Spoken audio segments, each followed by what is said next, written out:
es conocer el sistema inmune, que está relacionado con una infinidad de patologías que alteran en nuestro sistema inmunológico y las cuales tenemos que saber reconocer. Existe una amplia gama de patologías que abordan, pues, diferentes especialidades.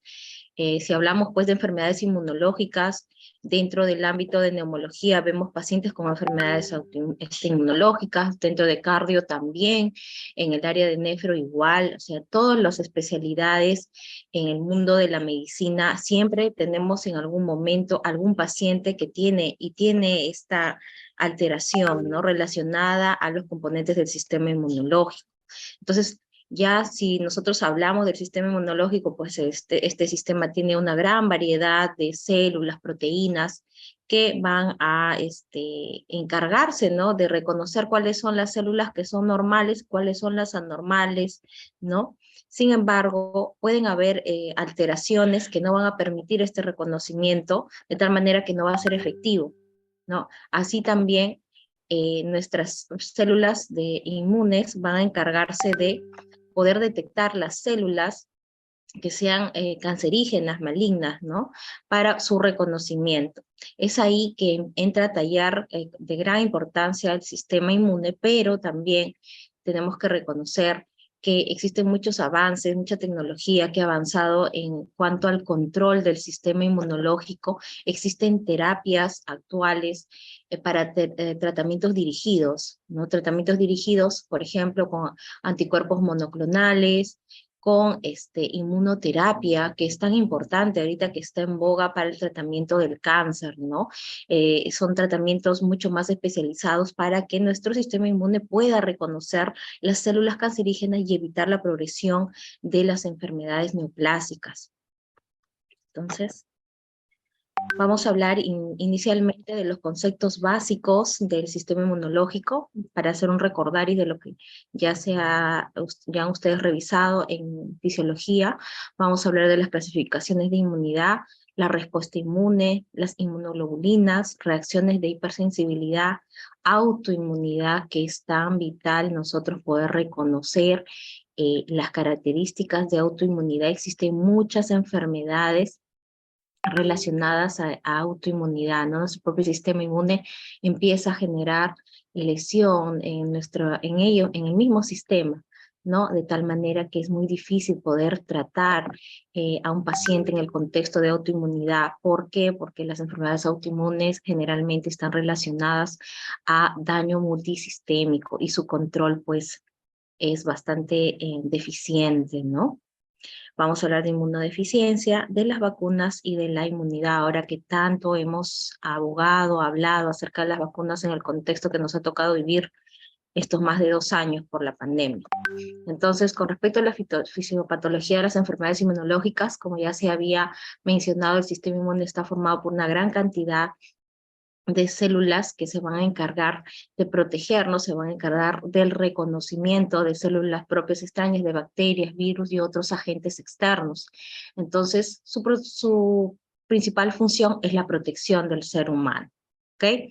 Entonces, estos diversos componentes de los cuales está formado el sistema inmune van a estar distribuidos en todo el organismo y tienen actividades complejas y que tienen un nivel de precisión bastante elevado. Cuando este nivel de precisión se ve afectado por diferentes características, pues ocurren las patologías, ¿no? Existen diferentes procesos que pueden alterarse y esto va a determinar la ocurrencia o no de patologías relacionadas a alteraciones del sistema inmune. Entonces, lo importante es que se mantenga una buena intercomunicación y coordinación celular para el reconocimiento y el buen trabajo y funcionamiento adecuado del sistema inmune. Los mecanismos que nosotros conocemos de inmunidad están la inmunidad innata, que es la inespecífica, y la adaptativa, que es la específica, ¿no? Cada una de estas de estos mecanismos tienen sus estirpes celulares, ¿no? Tenemos ahí el basófilo, el eosinófilo, neutrófilo, las células mastoides, tenemos las células natural killer que están dentro de la inmunidad innata, y en la inmunidad adaptativa tenemos, pues, en este caso, las células B, las células T, pues, luego de que ha ocurrido, pues, la presentación del antígeno, ¿no? Y tenemos otras estructuras del sistema inmune, pues, bastante conocidas. Tenemos la adenoides, tenemos el timo, tenemos el tejido linfoide, eh, el vaso y linfonodos que están distribuidos a nivel mediastinal, a nivel intestinal, a nivel inguinal. Las placas de Peyer cumplen funciones bastante importantes que vamos a mencionar. Con respecto a la inmunidad innata, pues es la primera línea de defensa con la cual nosotros contamos, y sus componentes van a estar dispuestos y presentes para poder trabajar, ¿no?, de manera inmediata, ¿sí? En este caso, en la inmunidad innata no va a haber un tiempo de latencia, su actuación es rápida para defendernos de acciones, pues, lesivas, ¿no? Sus principales características es que no es específica de antígeno y que carece de memoria. La inmunidad innata natural va a estar constituida, entre otros, por los componentes como las barreras epiteliales. Tenemos la inmunidad innata celular, dentro de ellos tenemos a los fagocitos, las células agresoras. Tan importante es la función de los fagocitos. Tenemos la inmunidad innata humoral, donde ahí vamos a encontrar al lisozima, al complemento, ¿no? El sistema de complemento tan importante. Hay enfermedades relacionadas y ligadas directamente al sistema de complemento y a los interferones, ¿no? Inclusive hay terapias ligadas al uso de interferones para el manejo de pacientes que tienen una enfermedad inflamatoria grande, ¿no?, o severa. Entonces estamos viendo, en este caso, cómo es que funciona Un ratito voy a admitir a sus compañeros que están ingresando. Ya está. Entonces tenemos la inmunidad innata, la inmunidad adaptativa, y en la innata pues vemos que no hay un tiempo de latencia, a diferencia de la inmunidad adaptativa, como estamos viendo acá, que hay un tiempo, ¿no?, de latencia en cuanto a su Sí, respuesta. doctor, Alexander tiene problemas de internet ahorita porque está en 2 clases. Ah, ya, ya, Sí, ya. No hay problema, no hay no, problema. no, lo ha eliminado el Meet por el tema de internet, por el tema de internet. Ya.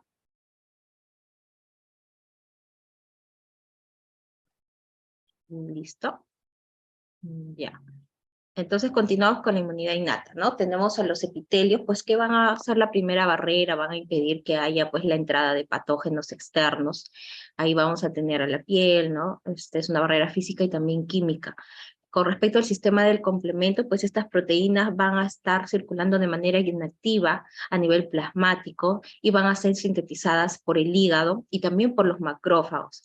Entonces, ¿de qué se van a encargar? De comandar el proceso de lisis y de oxidatización sobre las membranas biológicas, ¿no?, de agresores y no de las propias, o sea, de nuestras propias células, debido a que existe un estricto control a cargo de las proteínas solubles y de membranas que lo van a impedir. Entonces, este sistema de complemento tiene 3 vías de activación. Tiene la vía clásica, la vía alterna y la vía de las lectinas, como estamos viendo acá, ¿no? Tenemos el inicio de activación del complemento, tenemos la vía alterna, acá tenemos el microorganismo, la vía clásica, el anticuerpo, y de las lectinas, la lectina de unión a la manosa. ¿No? Y tenemos todas las funciones que se llevan a cabo, ¿no? Las funciones efectoras, que está dado por, en este caso, la inflamación, C3A, la ozonización y fagocitosis C3B, inflamación C5A y la lisis final de los microorganismos. ¿Ok? Entonces, continuamos. Dentro de las funciones que ya se han mencionado del complemento, voy a seguir admitiendo, ya está. Tenemos la lisis de los macrófagos, ¿no? Que eso se da mediante la formación del complemento de ataque de membrana formado por C5 a C9, ¿no? Que va a producir canales en la membrana celular y esto va a generar la lisis osmótica del patógeno que haya ingresado. Luego tenemos la ozonización de patógenos. Acá voy a poner.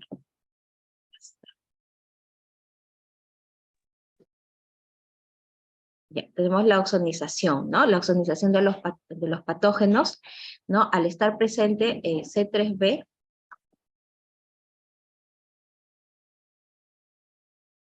listo. Ya, entonces al estar presente, ahí ingresó otro compañero, ya está. Al estar presente C3b y el C4b, sobre la superficie de las células, estas van a facilitar la destrucción del patógeno por parte de las células fagocíticas, ¿sí? Entonces se va a producir la fagocitosis del microorganismo. Luego tenemos otra función importante que cumple el complemento, que es la producción de péptidos proinflamatorios. No tenemos C3A, C4A, pues que son tan importantes, C5A también, que van a incrementar la permeabilidad capilar, y esto va a ayudar a la llegada de células y van a potenciar la inflamación. También tenemos la solubilización de complejos inmunes, ¿no? Esto está a cargo de C3b y C4b. Entonces van a participar esto en la remoción de los complejos inmunes y evitando su depósito dentro de los tejidos. ¿Ok? Luego tenemos la activación de los linfocitos a cargo de C3d y C4d, que se van a unir a los linfocitos B, potenciando así la estimulación de los linfocitos B, ¿no? Esto se va a hacer al actuar pues como un correceptor. Entonces tenemos acá las funciones principales, ¿no? Oxonización, fagocitosis, estimulación de reacción inflamatoria y la citólisis mediado por el complemento. Luego tenemos la función importante de los polimorfonucleares y los neutrófilos, ¿no? Que van a formar parte pues de la línea mieloide y van a constituir la primera línea de defensa contra los microorganismos que pretendan ingresar a nosotros, ¿no? Sus funciones va a ser la fagocitosis y también la lisis de microorganismos de manera temprana frente a la infección. Posteriormente a esto va a ocurrir pues un englobamiento y la fagocitosis de este microorganismo. Su destrucción va a ser realizada mediante los gránulos que contienen enzimas presentes en los lisosomas y los fagolisosomas.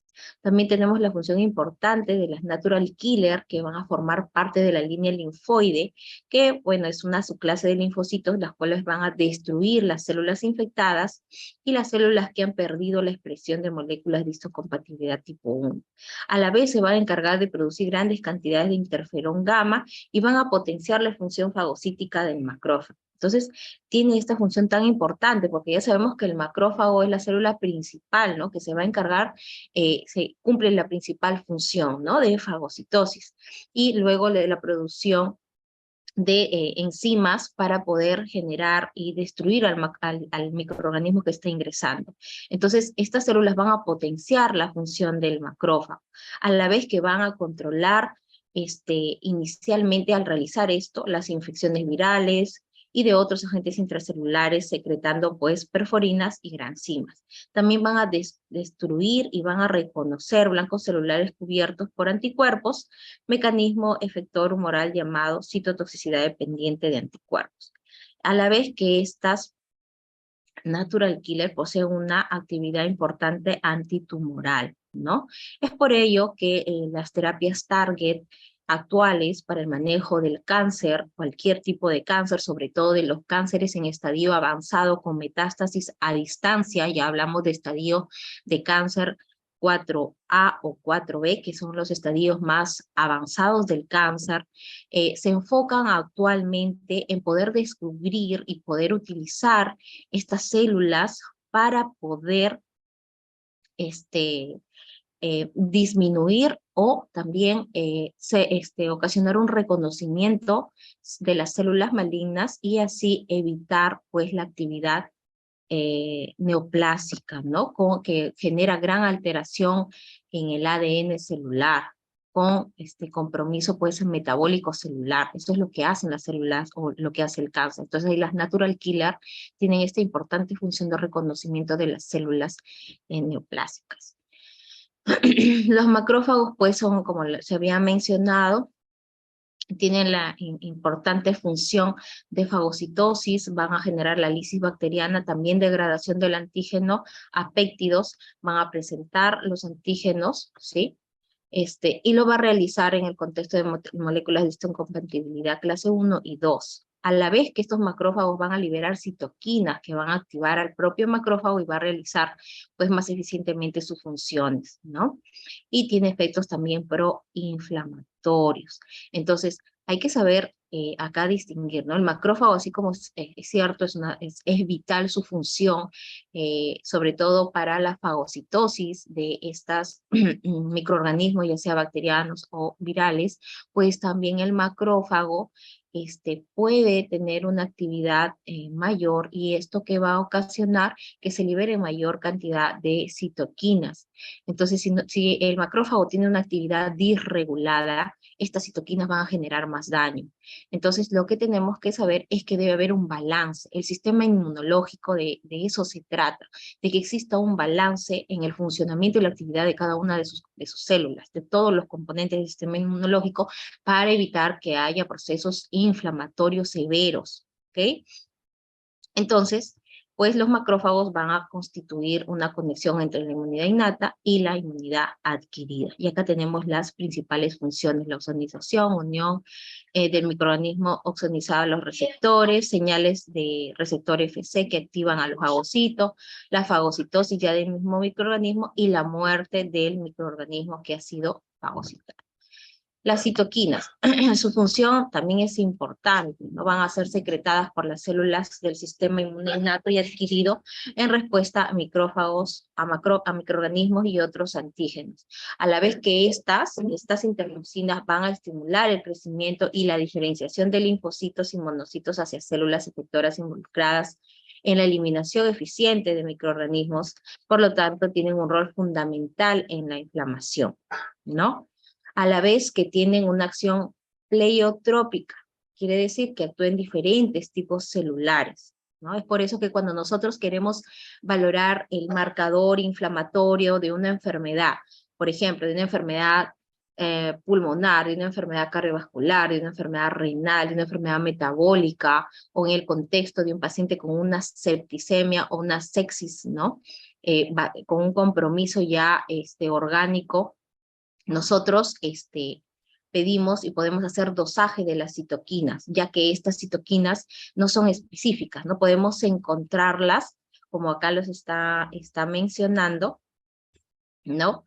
En diferentes tipos celulares. Por eso que actualmente sirven como marcadores, ¿no? De pronóstico de las enfermedades por las cuales recurren nuestros pacientes agudamente enfermos, ¿sí? Y pueden estimular el desarrollo de células hematopoyéticas. Además, pues algunos tienen efectos inhibitorios, ¿no? Entonces, lo importante también es conocer las actividades que tienen estas interleucinas. Dentro de los efectos locales que ellas tienen es que van a activar el endotelio, sobre todo la interleucina 1, el factor de necrosis tumoral, y esto es importante porque el endotelio es el órgano fundamental que tenemos. Las estructuras en el organismo, cuando el endotelio no funciona o hay una alteración, una lesión o una injuria a nivel endotelial, pues el pronóstico de nuestro paciente se convierte en un pronóstico bastante reservado, porque el endotelio es el que comanda, es el órgano que comanda pues el funcionamiento de un órgano. Otro de los efectos locales tenemos la quimiotaxis a cargo de la interleucina 8, la producción de anticuerpos por la interleucina 6 y la activación de macrófagos por la interleucina 12. Tenemos la activación de las células natural killer, la interleucina 12. También tenemos efectos sistémicos. Es por esto que estas interleucinas, sobre todo la interleucina 6, es una de las interleucinas que se utiliza mucho para ver el pronóstico, quiere decir la probabilidad de muerte que puede tener el paciente en el contexto de una enfermedad grave o de un daño sistémico ya severo. Entonces, efectos sistémicos tenemos la interleucina 1, la interleucina 6, proteínas de fase aguda, la interleucina 6, y en el shock séptico el factor de necrosis tumoral. También es importante conocer el funcionamiento, ¿no? ¿Para qué sirven los receptores tipo TOL? ¿No? Estos receptores van a reconocer estructuras altamente conservadas de los patógenos, llamados protones moleculares de agentes microbianos, que van a estimular la respuesta inmune. Entonces, estos receptores se van a expresar en las células del sistema inmune. Hablamos ahí de los macrófagos, se van a expresar en las células dendríticas, los neutrófilos, linfocitos T y B. Y se activan a reconocer determinados, pues, patrones moleculares de agentes microbianos, ¿no? Que están dentro de los microorganismos. Entonces, el efecto de la unión de estos receptores, ¿no? Y los patrones moleculares ha puesto en evidencia la unión entre la inmunidad innata y la inmunidad adquirida, ¿no? Entonces, este es el mecanismo de unión de la inmunidad innata y adquirida. Ya sabemos entonces que esta interacción entre los receptores tipo TOL con los patrones moleculares de agentes microbianos, ¿no? Van a inducir la secreción de citoquinas, en especial del interferón alfa, ¿sí? Del interferón alfa. Y van a inducir, y la inducción también de moléculas coestimulatorias. Y esto es importante que nosotros lo conozcamos. ¿Por qué? Porque esta activación inicial del sistema inmune innato y luego del sistema adaptativo mediada por estas células dendríticas son las que actualmente, según la teoría, según los postulados ya más vigentes, pues conllevan al inicio y a la progresión de las enfermedades autoinmunes. Y cuando estamos ante el contexto de un paciente en el cual no llegamos al diagnóstico, por ejemplo, que llegue un paciente con una fiebre de origen desconocido, o que llegue un paciente con un exantema, llegue un paciente con insuficiencia respiratoria, en el cual tengamos hallazgos radiográficos o tomográficos que no sean compatibles con un proceso infeccioso, tampoco sea compatible con un proceso neoplásico, y el paciente tenga otras características, nosotros cuando estemos en el contexto de estos pacientes en los cuales no haya un diagnóstico definido, siempre tenemos que buscar autoinmunidad. Por lo tanto, pedir todos los marcadores que estamos mencionando, aparte de otros, pues que ya sean mucho más orientativos de acuerdo a la clínica y a los hallazgos al examen físico que tenga nuestro paciente. Entonces aquí estamos viendo pues la relación que está entre el sistema inmune innato y el sistema inmune pues adaptativo, ¿no? Como es que hay la intersección de ellos, y ahí en esa intersección tenemos a las células natural killer y el interferón, a las células T, ¿no? Entonces, continuando con la presentación, y ahora hablando de la inmunidad adaptativa, pues esta inmunidad es más específica, para diferentes moléculas y se van a caracterizar por mejorar la capacidad defensiva frente a exposiciones repetitivas que nosotros tengamos. Sus principales características, pues, es que hay una especificidad de sus componentes por el antígeno, ¿sí? ¿Qué quiere decir? Que hay una memoria. Tras la entrada de un germen o de un agente externo, por primera vez en el organismo se desarrolla una respuesta inmunitaria primaria, ¿ya?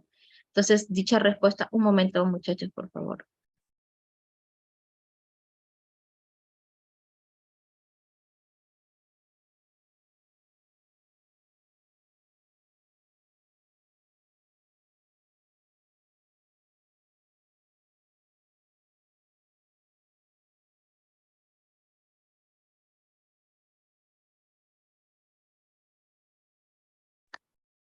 Ya. Ya, disculpen, muchachos. Entonces, ya hablando acerca de la inmunidad adaptativa, pues esta respuesta va a estar organizada, pero en etapas, ¿sí? La primera etapa o el primer punto de partida es el reconocimiento del antígeno. Luego de ello va a haber un periodo de latencia y al final una respuesta efectora, en la cual ya vamos a ver que hay una secreción de anticuerpos específicos, ¿sí? Va a haber un desarrollo de actividad citolítica específica, la liberación de factores que activan las células fagocíticas y la adquisición de una memoria inmunitaria. Entonces, estos son los principales elementos de la inmunidad adaptativa. Y dentro de ellos vamos a tener a los linfocitos B y a los linfocitos T, que se van a activar frente a los antígenos. Acá estamos viendo lo que habíamos mencionado, ¿no?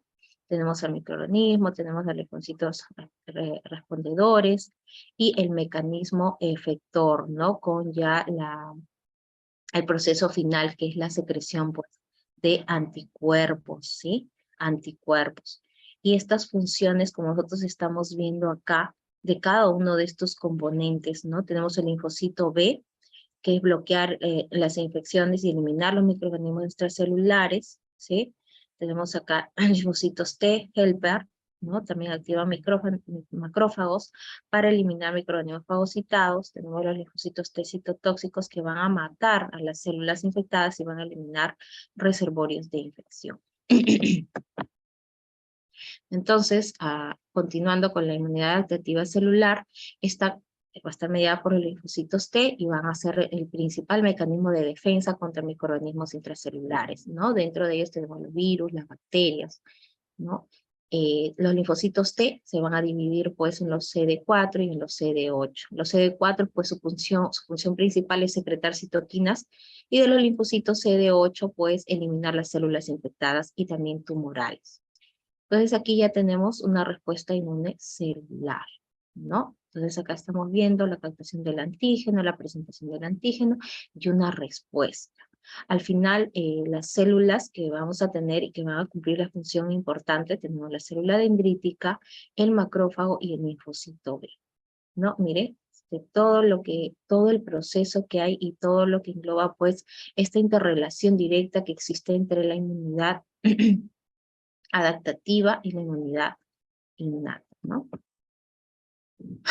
Ahora tenemos la inmunidad adaptativa humoral, ¿no? Y esta inmunidad adaptativa humoral va a ser mediada por anticuerpos inmunoglobulinas, que van a ser secretados por los linfocitos B.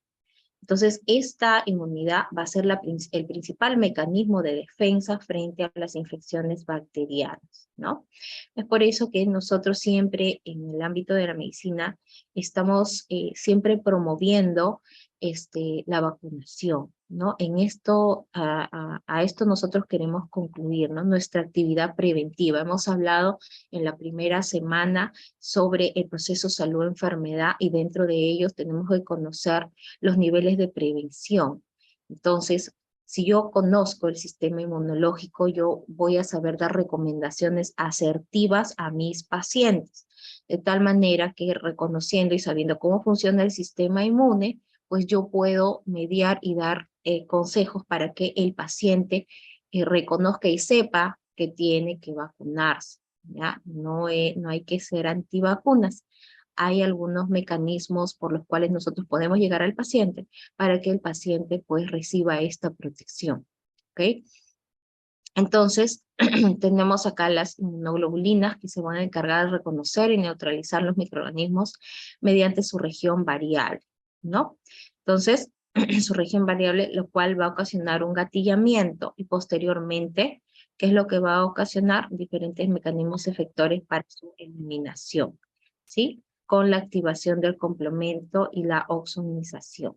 Entonces, todo esto que va a llevarnos a una respuesta inmune de tipo humoral, ¿no? Acá tenemos la IgG secretada, la IgM de membrana, y acá tenemos el sitio de unión al antígeno, ¿ok? Acá tenemos la estructura de la IgG secretada. Es importante para nosotros saber estos valores, ¿no? De IgG, IgM, y ahorita lo vamos a mencionar. Ahora, hablando de los órganos ya del sistema inmunitario, tenemos acá órganos linfoides centrales y los órganos linfoides periféricos. Entonces, aquí entran a tallar los linfocitos, ¿no? Que van a ser los responsables de una respuesta inmunitaria adaptativa. Y ellos van a estar encontrándose en todo el organismo, ¿no?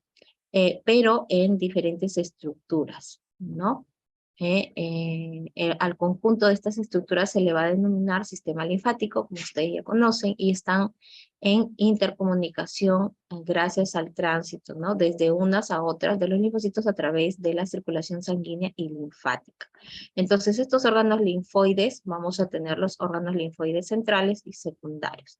Dentro de los centrales tenemos la médula ósea, donde ahí se va a producir la maduración de los linfocitos B y se van a especializar en producir anticuerpos. En el timo están los linfocitos T y van a adquirir su diferenciación y madurez. Dentro de los órganos linfoides periféricos, pues aquí estos órganos son los que, donde los linfocitos ya en su etapa madura e inmunológicamente competentes van a tomar contacto con los antígenos y donde van a producirse respuestas inmunitarias frente a estímulos antigénicos. Dentro de estos órganos periféricos tenemos a los ganglios linfáticos, el vaso y el tejido linfoide asociado a mucosas, que es el marco, ¿no? La procedencia de los antígenos, tenemos la linfa, los ganglios linfáticos, la sangre, el vaso, la luz intestinal, las placas de Peyer, ¿no? O el mal. Ahora, dentro de las inmunoglobulinas, pues estas son anticuerpos que van a ser sintetizados por linfocitos B y las células plasmáticas en respuesta al estímulo antigénico. La principal característica es que se unen específicamente al antígeno que indujo su formación. Se les denomina inmunoglobulinas porque van a estar formadas por grupos globulares y son capaces de transferir inmunidad de manera pasiva al administrarse a otro individuo, ¿no? Acá tenemos las principales inmunoglobulinas, tenemos IgA, IgG, IgM, IgD, IgE.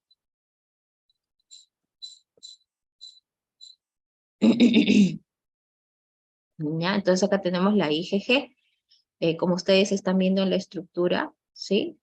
En la estructura que estamos viendo, está formado por dos cadenas pesadas H y está formado, que son idénticas entre sí, ¿no?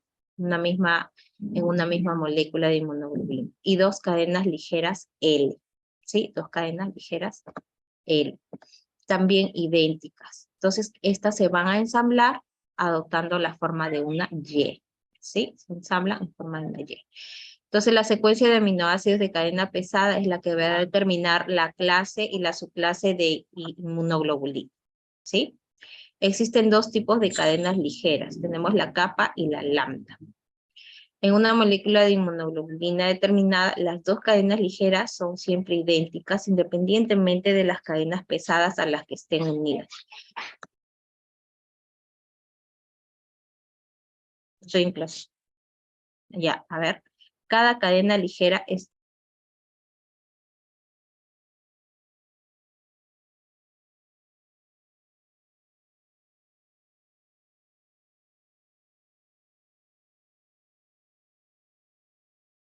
Doctora, disculpe, su audio está apagado.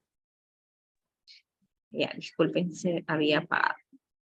Ya, entonces acá tenemos, pues, ¿no? La cadena ligera que va a estar unida a una de las pesadas mediante enlaces de sulfuro y las pesadas también están unidas entre sí por puentes de sulfuro, ¿no? Entonces dentro de ella nosotros tenemos que reconocer esta característica importante de las inmunoglobulinas, ¿no? Las cadenas de las inmunoglobulinas tanto pesadas como ligeras van a presentar una parte o región variable y un extremo aminoterminal y otra constante, ¿ok? En la porción carboxiterminal. Entonces dentro de las características de las inmunoglobulinas, ¿no? Entonces acá tenemos las cadenas pesadas, ¿ok? Tenemos de las inmunoglobulinas tenemos gamma, mu, alfa, delta, epsilon. Esto no es necesario que lo sepan, es solamente para conocer la disposición que tienen las inmunoglobulinas, cómo está estructurado, ¿no? Estamos hablando de la IgG. Ahora, ¿cuáles son las funciones principales de estas? ¿Por qué es importante que tengan esta estructura? Hemos hablado de la disposición y la estructura que tiene la inmunoglobulina. Sin embargo, lo que va a determinar su función es la unión específica con un antígeno. Entonces, dentro de esas principales funciones efectoras tenemos la unión a los receptores, ¿sí? Para la reacción, ¿no? De las células fagocíticas con lo que facilita la fagocitosis. ¿Ok? Tenemos la unión a los receptores, también a nivel de los mastocitos, tenemos los basófilos y eosinófilos, lo cual va a inducir la degranulación. También tenemos acá la unión a los receptores de la membrana de las células natural killer y la capacidad de atravesar membranas del organismo como la placenta, ¿no? En este caso la IgG. Acá tenemos las clases de inmunoglobulinas más comúnmente conocidas. Tenemos la IgG, que predomina en el suero y en el espacio extravascular, va a difundir a través de la membrana y es la única que va a atravesar la placenta, ¿no? Tiene mayor vida media. La IgA está presente en el suero, predominantemente en las mucosas y secreciones externas. IgM pues va a estar formado por un pentámero de 5 moléculas de IgM y tiene una gran eficiencia para activar el complemento y aglutinar antígenos particulares. No va a difundir fuera de los vasos, ¿no? Por eso es exclusivamente intravascular. La IgM es intravascular. La IgD tiene una concentración sérica baja en los sujetos sanos y se sugiere un papel fisiológico, ¿no? Al actuar como receptor de los linfocitos B para el antígeno. Con respecto a la IgE, esta inmunoglobulina tiene vital importancia en muchos procesos relacionados a hipersensibilidad.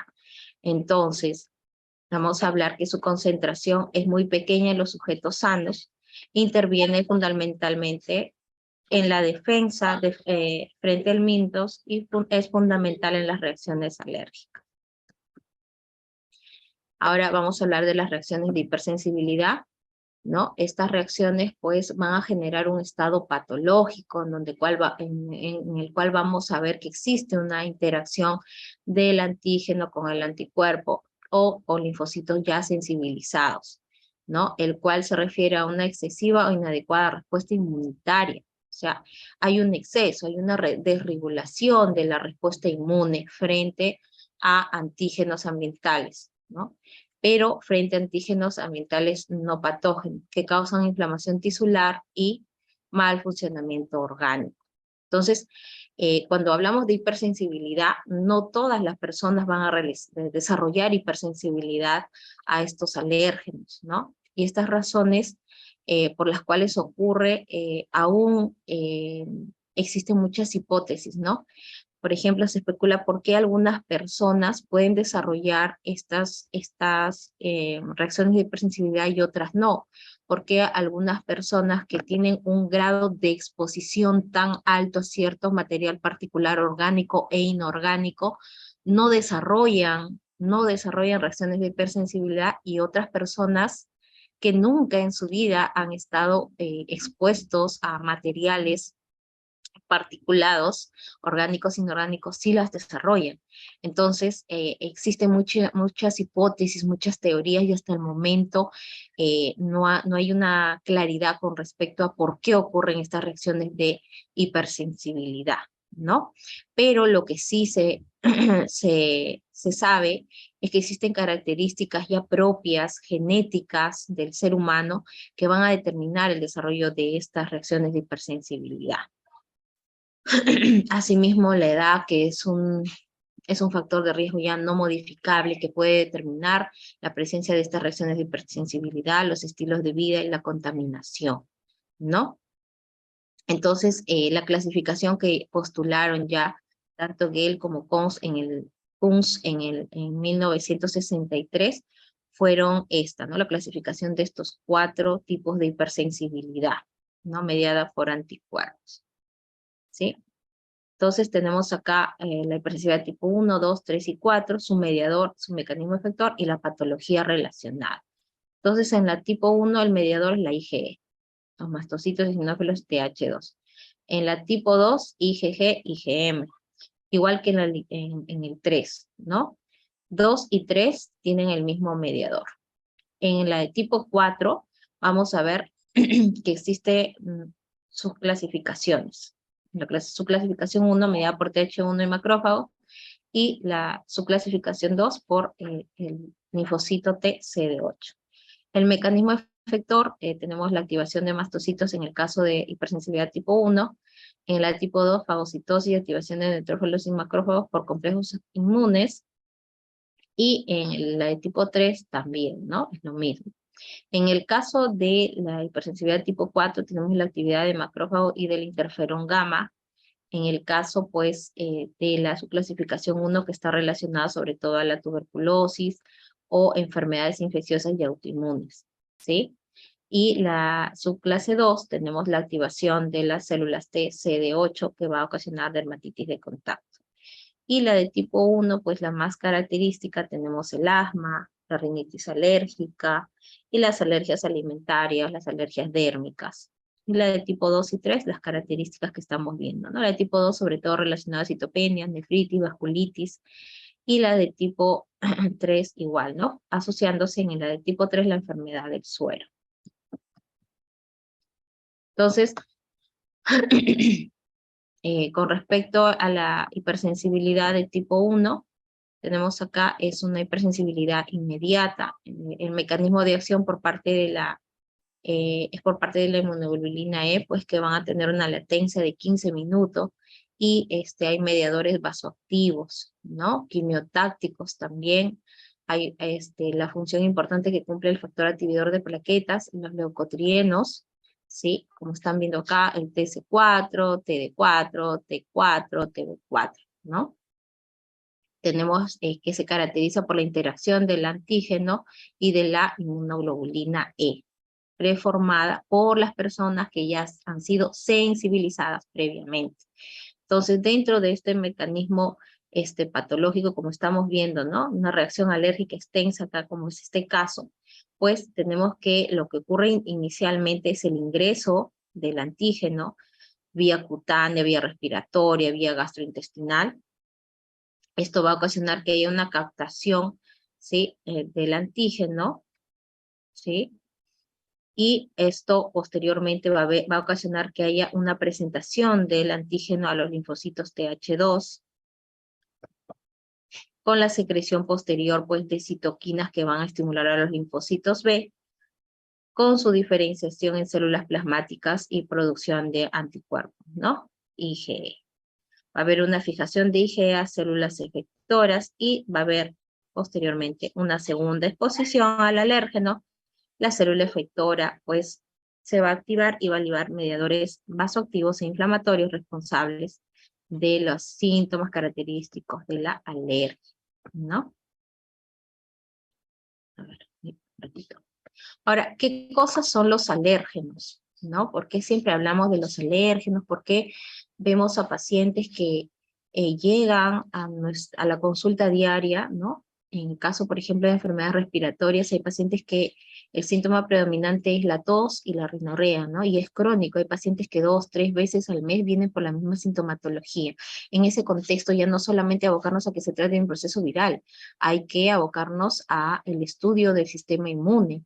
Entonces ahí tenemos que buscar causas, ¿no? De repente tiene eosinofilia, hay que buscar eosinofilia. Si es que vemos que hay eosinofilia, hay que buscar otros componentes celulares que estén mediando el inicio de estas reacciones para evitar una enfermedad crónica que genere, pues, daño celular con afectación a diferentes sistemas.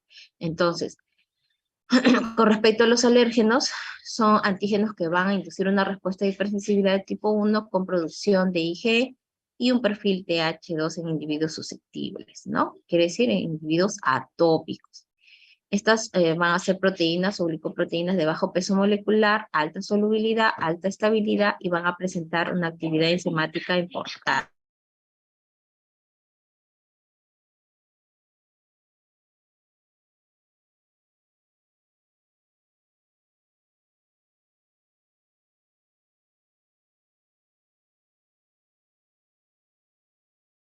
Ya. A ver, ya, disculpen. Entonces acá estamos viendo los alérgenos más frecuentes. Tenemos los pólenes, los ácaros, hongos, fármacos, alimentos y epitelio animal.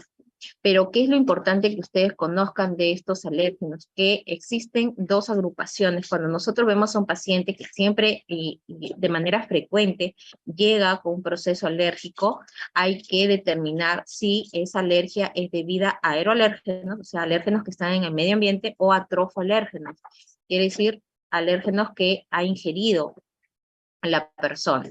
Entonces, es importante poder determinar y realizar un panel completo y detallado de alérgenos para poder determinar qué cosa es lo que está ocasionando estas reacciones en el persona.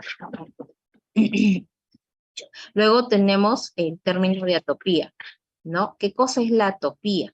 Es una condición que va a predisponer al desarrollo de enfermedades alérgicas, ¿no? Aquí ya estamos hablando de factores ya relacionados a la herencia, ¿no?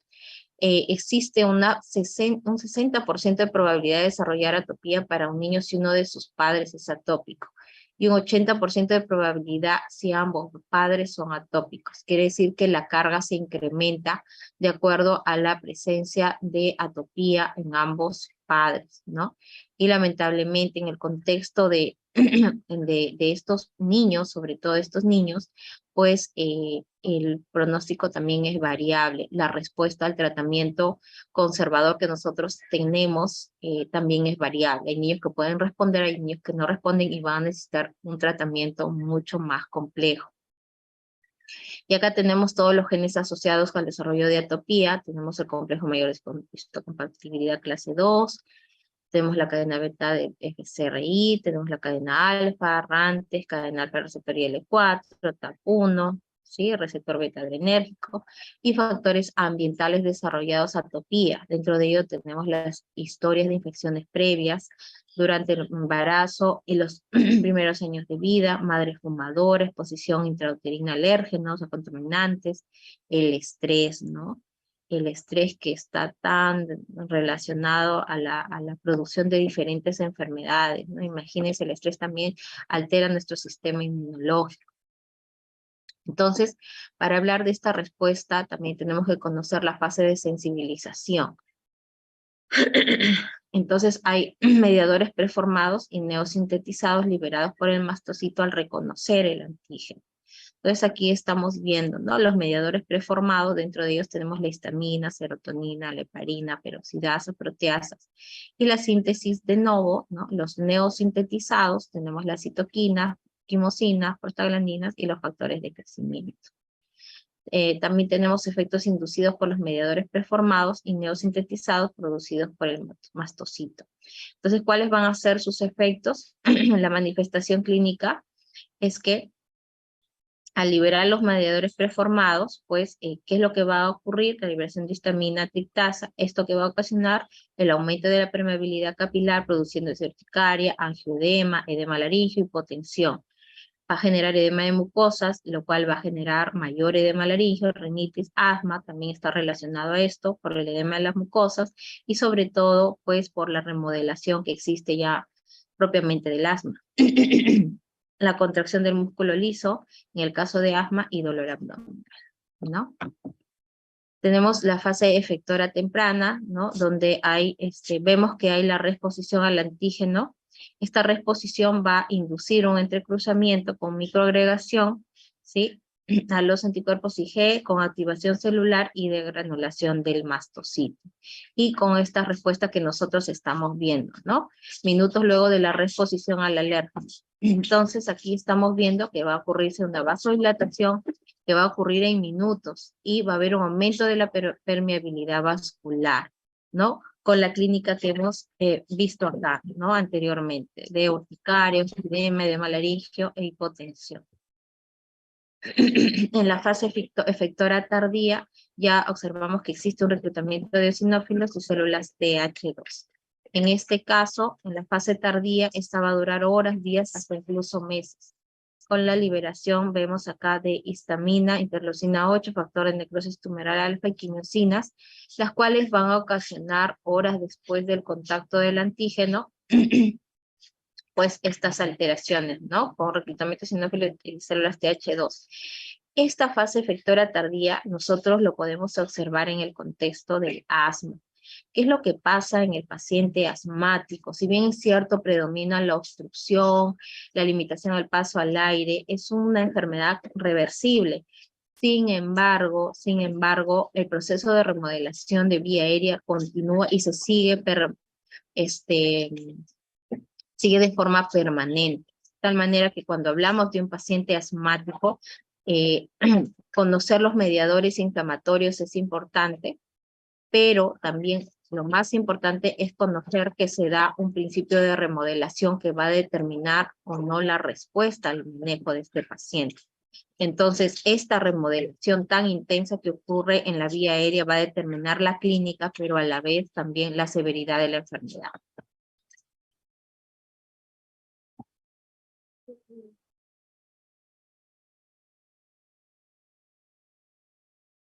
Con respecto a los mediadores preformados y neosintetizados liberados por el eosinófilo, tenemos acá las citoquinas, las quimiosinas, los gránulos citotóxicos, mediadores lipídicos.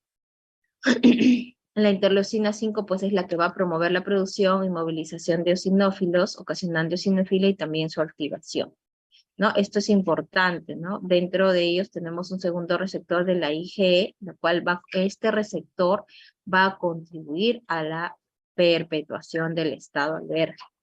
Entonces, miren todo lo que ocurre en un proceso pues, de hipersensibilidad de tipo 1, ¿no? Miren, todas las células están relacionadas, todos los mecanismos que intervienen, ¿no?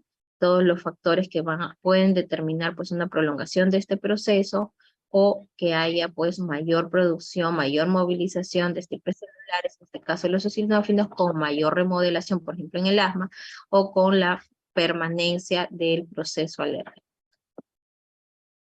Dentro de las patologías tenemos agudas, la rinitis, conjuntivitis, alergias alimentarias, alergias a fármacos, shock anafiláctico. En la fase temprana, que es lo que vemos en estas patologías, que existe...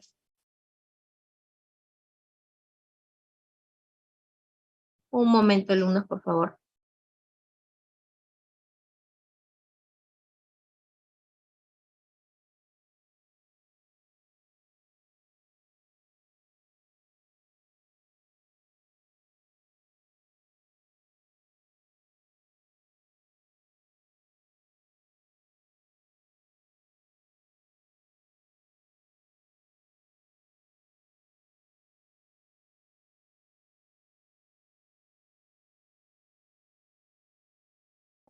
Listo. Entonces, en la fase temprana, pues de estas patologías tenemos que ocurren en minutos luego de la reexposición, ¿no? Y esta va a estar medida por células TH2, IgE y los mastocitos.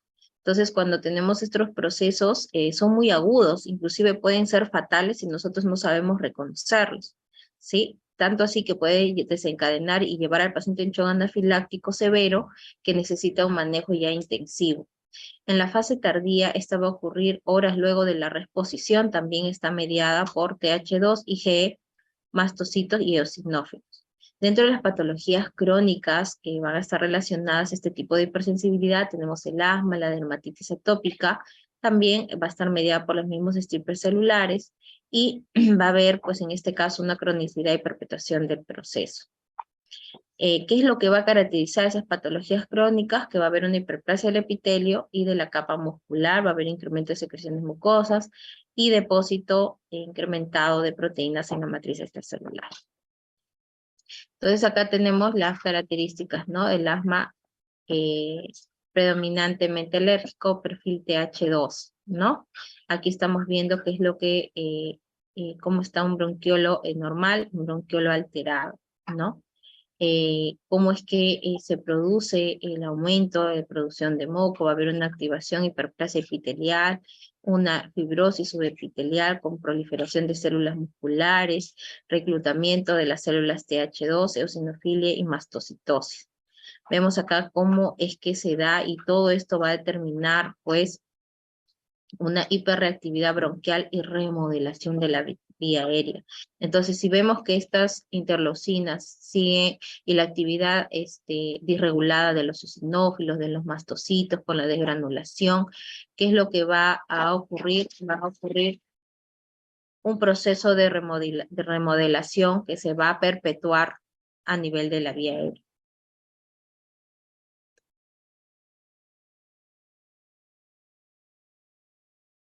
Hablando ahora de anafilaxia, esta es una reacción sistémica grave que va a ocurrir de forma inmediata tras la exposición a un alérgeno en un individuo previamente sensibilizado.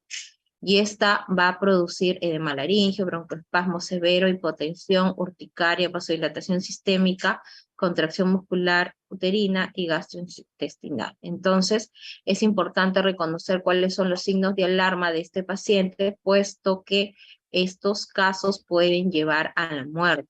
Por lo tanto, si nosotros vemos si estamos en la atención de uno de estos pacientes o tenemos algún vecino, algún familiar que ha consumido algún fármaco, ha consumido algún tipo de alimento, o que es un paciente que ha tenido una exposición a alguna sustancia y de manera súbita presenta estos síntomas y estos signos, pues debemos de atenderlo de manera inmediata y llevarlo a un establecimiento cercano porque el paciente puede fallecer. Dentro de estas enfermedades, nosotros tenemos que reconocer que existen métodos de estudio de enfermedades relacionadas a la hipersensibilidad tipo 1. Entonces, para hacer el diagnóstico tenemos una prueba cutánea bastante importante en la cual nosotros acá se le hace una división acá al paciente en el brazo en varios cuadrantes, en el cual se le inyecta unas sustancias, ¿no? Que son alergenos a los cuales se ha expuesto el paciente, ¿no? A ver, un momento, por favor.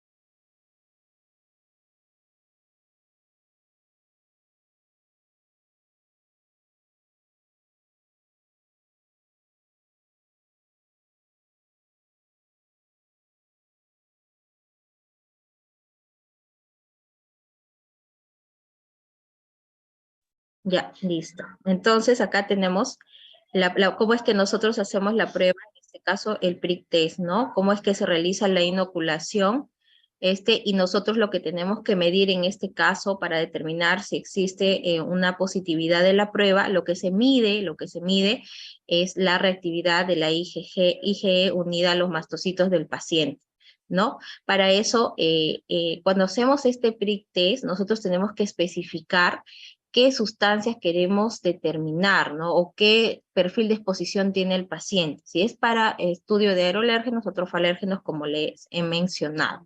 Entonces es muy rápido de hacer este prick test. Simplemente hay que saber especificar el laboratorio cuando nosotros vamos a realizar y hacer este estudio, para qué alérgenos quiero hacer este estudio, en qué alérgenos quiero enfocarlo, ¿ya? Entonces es rápido de hacer, solamente consiste en la inoculación de estas sustancias y la positividad es cuando se forma una pápula, ¿no? En la zona donde ha habido la inoculación, ¿ya? Y hay diferentes perfiles de acuerdo al laboratorio, si es mayor de 2, 3, 4, 5, entonces eso ya se lectura de acuerdo a los valores que considere el laboratorio que está haciendo el estudio. Entonces ahora tenemos la hipersensibilidad de tipo 2, es la hipersensibilidad citotóxica, pues su mecanismo de acción es por parte de la IgG o IgM, los cuales pueden haberse producido por resultado de una respuesta inmunitaria normal o pueden ser autoanticuerpos. Estos anticuerpos, al interactuar con los antígenos, pueden causar diferentes mecanismos de lesión mediada por los anticuerpos, ¿no? Entonces tenemos el mecanismo patogénico, los anticuerpos van a auxinizar las células o van a activar el sistema del complemento, lo cual va a inducir la formación de proteínas del complemento que van a oxonizar las células, ¿sí? Va a haber una oxonización, ¿sí? Las cuales son fagocitadas y van a ser destruidas por los fagocitos, ¿sí? Va a haber una fagocitosis, que van a expresar receptores para las porciones FC de los anticuerpos y receptores para las proteínas del complemento. Luego tenemos acá el otro mecanismo, tenemos los neutrófilos y los macrófagos, en este caso, que van a ser traídos y unidos a los anticuerpos. ¿sí? A los anticuerpos depositados en los tejidos o unidos a las proteínas del complemento mediante los receptores FC y del complemento, lo cual va a activar a los neutrófilos y macrófagos que van a ocasionar lesiones en el tejido. Y como tercer mecanismo tenemos a las reacciones de hipersensibilidad antirreceptor, en el cual los anticuerpos son dirigidos contra los receptores de la superficie celular.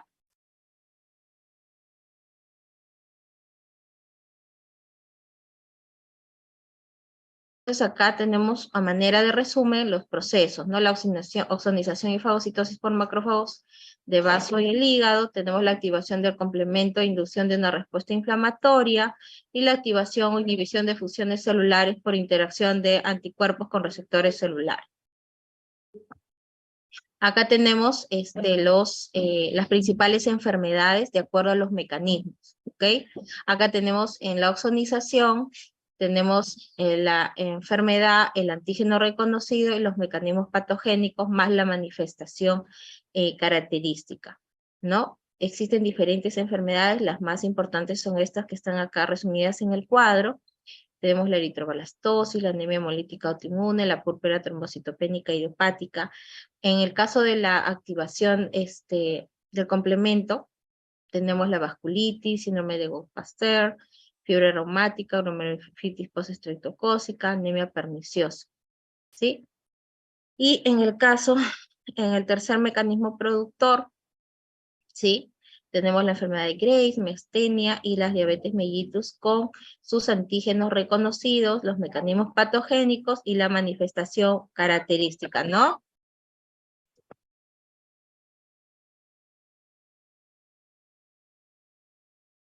Ahora tenemos la hipersensibilidad de tipo 3, que se va a caracterizar por la producción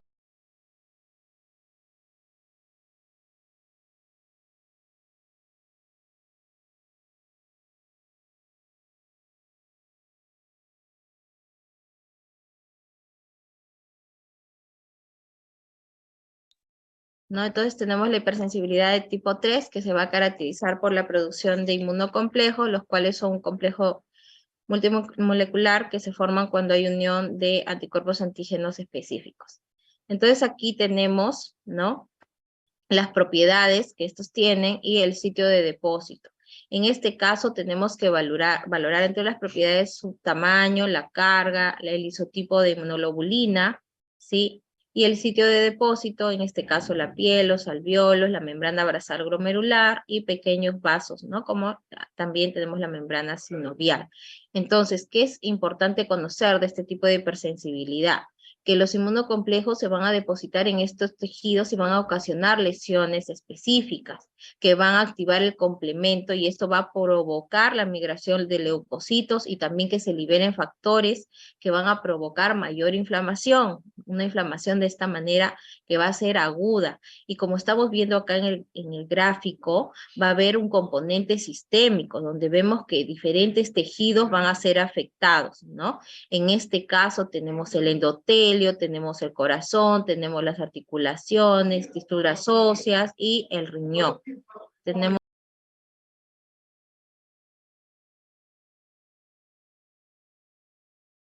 la enfermedad va a ser generalizada si estos inmunocomplejos se depositan en muchos tejidos, como estamos viendo, ¿no?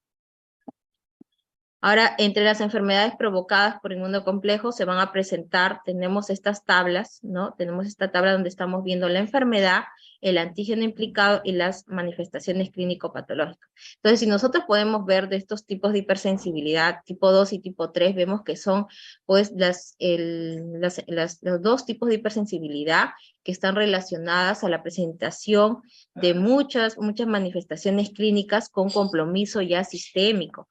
Entonces vemos que la afectación celular que existe es bastante severa, ¿no?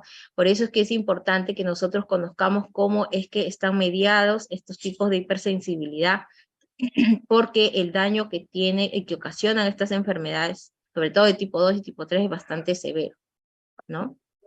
Entonces, acá tenemos, hablando ya de una de las enfermedades, tenemos la enfermedad del suero, que va a estar causada por la administración de altas concentraciones, ¿sí?, de antígenos asociadas al empleo de fármacos como penicilina, cefalosporinas, sulfonamidas, antisuero terapéutico como la antitocina tetánica, que también puede ocasionar esta enfermedad, suero antiofídico, anticuerpos monoclonales quiméricos, ¿no? Como por ejemplo el rituximab, que se utiliza en el ámbito de reumatología, el infliximab, y que es un anti-TNF, ¿no? Factor de necrosis tumoral. La manifestación es de 7 a 21 días después de la primera exposición y va a cursar con fiebre, urticaria, edema, ocasionalmente artritis, vasculitis y glomerulonefritis. Dentro de la hipersensibilidad de tipo 4, ahí ya tenemos pues denominada también la hipersensibilidad retardada y tiene un mecanismo de acción por parte de los linfocitos T ayudadores o colaboradores y los linfocitos T citotóxicos, ¿no? La latencia mayor es a las 24 horas, ¿no? Además que también es importante la fusión de mediadores como las linfocinas, monocinas, entre otras citocinas. En el caso de la hipersensibilidad tipo 4, el proceso de sensibilización consiste en el reconocimiento inicial y la presentación de antígenos, ¿sí? Junto a las moléculas de clase 2 por el complejo mayor de histocompatibilidad. Esto que va a ocasionar, va a inducir la diferenciación de linfocitos T a células TH1 que van a liberar citoquinas implicadas en el desarrollo de hipersensibilidad.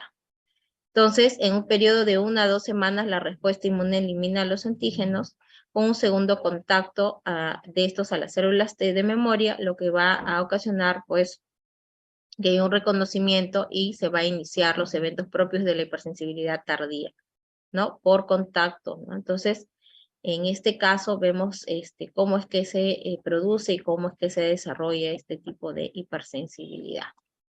Acá tenemos una representación, pues, ¿no? De los efectos que se producen a partir de las 24 horas con un máximo entre 48 y 72 horas. Y esto se va a caracterizar por infiltración de células mononucleares con predominio de induración sobre el edema. Esto es lo que vamos a ver en el caso, pues, por ejemplo, de la exposición inicial, ¿no? De la exposición inicial. Tenemos acá que tener en cuenta que es indispensable las células T, ¿no? Estas se van a observar en la misma lesión y no se pueden sensibilizar individuos con aplasia tímica. Las sensibilizaciones previas se bloquean con antisuero antilinfocítico.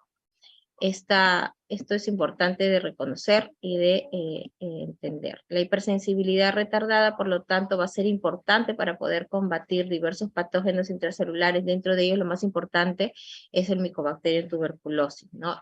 También la listeria, la brucela, cándida y Pneumocystis carini, que actualmente se conoce como Pneumocystis jirovecii.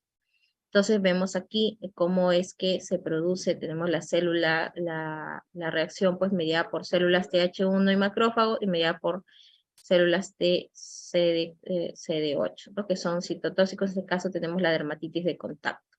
Y la tuberculosis con formación del granuloma tenemos pues mediada por TH1. Acá tenemos la prueba de la tuberculina que debemos de conocerla, ¿no? Es un modelo de hipersensibilidad retardada, ¿no? Consiste en la aplicación del derivado proteico purificado, ¿sí? O el derivado de Calmette-Guerin, que ustedes ya deben conocer, y va a servir para determinar si un individuo ha estado en contacto con Mycobacterium tuberculosis. Su fundamento es que tras la inyección de la tuberculina en aquellos individuos previamente sensibilizados se produce una respuesta inflamatoria local mediada por TH1, los que producen interferón gamma con activación de macrófagos y liberación de citoquinas y quimiosinas, ¿no? Entonces acá vemos luego que se ha administrado el derivado proteico purificado, ¿sí? Nosotros se hace la inoculación y nosotros tenemos que hacer la lectura no de manera instantánea, la lectura la hacemos luego de 48 a 72 horas de la inoculación y esto va a determinar o no la presencia, ¿sí? A la exposición que ha tenido el paciente al Mycobacterium tuberculosis. ¿Sí? Cuando hablamos de una prueba de tuberculina positiva, cuando hay una induración, ¿no? Lo que vamos a medir es la induración, más no el eritema. Entonces, en este caso, lo que lecturamos es la induración en el eje transversal, como estamos viendo acá, del antebrazo. ¿sí? Que puede ser de 5 o 10 milímetros, dependiendo si el paciente es un paciente inmunocompetente o tiene alguna enfermedad autoinmune o con compromiso del sistema inmunológico. Y también tomando en cuenta la edad. Entonces también tenemos otra prueba, tenemos la prueba del parche o la prueba epicutánea. Estas sustancias que provocan dermatitis de contacto van a actuar como apteno, ¿no? Ahí tenemos, por ejemplo, el cobre, el magnesio, tenemos otros componentes que los cuales vamos a poner en contacto con la persona, ¿no? Tenemos los cosméticos, en este caso bálsamos, tintes, perfumes, plantas como la hiedra venenosa, medicamentos, en este caso antibióticos, y suspensiones como el látex. La lectura también se hace luego de 48 horas. En el caso de la autoinmunidad, cuando hablamos de autoinmunidad, pues hablamos de muchas enfermedades, ¿no? Y es bastante importante y también un poco difícil poder reconocer que estamos ante un mecanismo antiinmunitario cuando vemos que no llegamos a ningún diagnóstico con el paciente, ¿no? No hay, le hemos hecho todos los estudios y no encontramos ningún diagnóstico y el paciente se va deteriorando. Entonces, ¿qué es lo que tenemos que determinar ahí? Que la causa sea de origen autoinmune. Ahí, en este caso, ocurren reacciones inmunitarias contra antígenos propios que tiene la persona. Pueden ser específicas de un órgano, como respuestas inmunitarias dirigidas a un órgano o célula en particular. Y pueden ser sistémicas, ¿no? Cuando hay afección de tejidos conectivos y vasos sanguíneos, ¿no? En este caso, enfermedades del colágeno vascular o tejido conectivo. Y miren, todas las enfermedades relacionadas a autoinmunidad, con afectación de órganos específicos, pero predominantemente con daño sistémico. Por ejemplo, el lupus eritematoso sistémico, la artritis reumatoide, tenemos la esclerosis sistémica, el síndrome de Sjögren, la proarteritis nodosa, ¿no? Imagínense todas estas enfermedades que generan un daño sistémico que es irreversible. Irreversible. ¿Por qué? Porque tienen una afectación predominantemente endotelial estas enfermedades. Y lamentablemente, pues, cronifican y empeoran el pronóstico, ¿no? Por ejemplo, en el lupus vemos que puede haber afectación vascular, puede haber miocarditis, puede haber serositis, policerositis, alteraciones vasculares bastante importantes con alteración de la inervación, de la irrigación, ¿no? Y miren todo el componente que hay, ¿no? Entonces acá estamos viendo el dibujo, el gráfico de una persona donde podemos ver todos los componentes, todos los sistemas que se pueden afectar en el contexto de enfermedades autoinmunes, ¿no? Y miren, eso es una gama de enfermedades que afectan, que tienen una afectación sistémica bastante importante. Entonces, dentro de esta valoración de las enfermedades autoinmunes, el Centro de Estudio de Enfermedades Autoinmunes de la Escuela de Medicina y Ciencias de la Salud de Argentina, ¿no? Y también en Colombia, ¿sí? Han determinado, pues han hecho un estudio bastante importante, ¿no? Relacionados a la autoinmunidad y también ahorita no han publicado el estudio, de hecho esto lo han hecho en Bogotá, en la Academia Nacional de Medicina, pues promoviendo e incentivando el estudio del sistema inmunológico con la finalidad de crear medicamentos que estimulen el sistema inmune para combatir enfermedades, ¿no? Y en eso estamos en este proceso de investigación tan importante, ¿no? Entonces, ¿qué es lo que podemos concluir? Que todo es autoinmune hasta cuando se demuestre lo contrario. ¿Qué quiere decir? Que yo puedo llegar a una conclusión aparentemente que el paciente puede tener una enfermedad sistémica o una enfermedad de órgano específico, sin embargo, vemos que en su evolución el paciente empieza a tener un deterioro multisistémico. ¿Qué quiere decir? Que pese a que yo he demostrado que el paciente tiene un diagnóstico ya establecido y veo que va deteriorándose en su evolución, hay que pensar que hay un mecanismo de autoinmunidad. Ahora tenemos que valorar la tolerancia inmunitaria. ¿Qué cosa es la tolerancia inmunitaria? ¿No? Tenemos dos tipos de tolerancia inmunitaria. La tolerancia central y periférica. ¿Qué es tolerancia? La tolerancia es el estado de falta de respuesta frente a un antígeno que se induce mediante la exposición de linfocitos específicos a este antígeno. Y la autotolerancia es la falta de reactividad inmunitaria a los antígenos tisulares, ¿no? Acá está. Dentro de la patogenia de estos dos términos ya establecidos, tenemos que la pérdida de la autotolerancia va a generar, pues, va a ser producida por efectos combinados de los genes predisponentes que van a influir en la tolerancia del linfocito y los factores ambientales, ¿no? Como infecciones, lesión tisular. Tenemos aquí los factores genéticos y ambientales, ¿no? Como estamos viendo acá en la gráfica. Dentro de los factores genéticos tenemos trastornos multigénicos complejos que pueden discurrir en familias, enfermedades ligadas a complejo mayor de histocompatibilidad de tipo 2, mayor riesgo relativo de presentar, pues en este caso, la enfermedad. Y ambientales son los factores, pues ya no modificables como el sexo, el tabaco, aunque esto sí podría modificarse relacionado a R, propagación de epítopos, tenemos el daño de protección, daño de radiación en caso de lupus, la reactividad cruzada por mimetismo molecular y necrosis celular. Con respecto al papel de las infecciones, pues también es importante, ¿no? Muchos decimos, ¿no? A veces se escucha a la mamá, no, voy a dejar que mi niño se enferme porque eso le va a reforzar su sistema inmunológico. Hasta cierto punto es bueno, pero no sabemos las características individuales que puede tener un niño, ¿no? O una persona. No sabemos si es que la respuesta va a ser efectiva o va a ser desregulada con respecto a la exposición de ese antígeno, que puede ser una bacteria o un virus, ¿no? Entonces acá nosotros tenemos que valorar todas las respuestas que pueden ocurrir. Entonces, en una infección es importante conocer que existe una microbioma normal, habitual en nuestro organismo. Esa microbioma va a formar parte del sistema respiratorio, gastrointestinal, va a estar a nivel de vías urinarias, lo cual va a favorecer una respuesta de nuestro sistema, ¿no? Y va a favorecer la estimulación del sistema inmunológico para que haya una respuesta efectiva, ¿no? Ante la exposición a un antígeno específico, ¿ok? Ya la desregulación de a esta exposición va a determinar la presencia de lesiones o la presencia de daño o de anticuerpos ya reactivos que van a generar daño celular, ¿no? Relacionadas pues a autoinmunidad posteriormente. En el caso del lupus, es una enfermedad autoinmunitaria que va a afectar múltiples órganos, es una enfermedad multisistémica que va a generar una gran cantidad de anticuerpos antinucleares con depósito de inmunocomplejos y unión de los anticuerpos a células, y puede manifestarse en cualquier edad.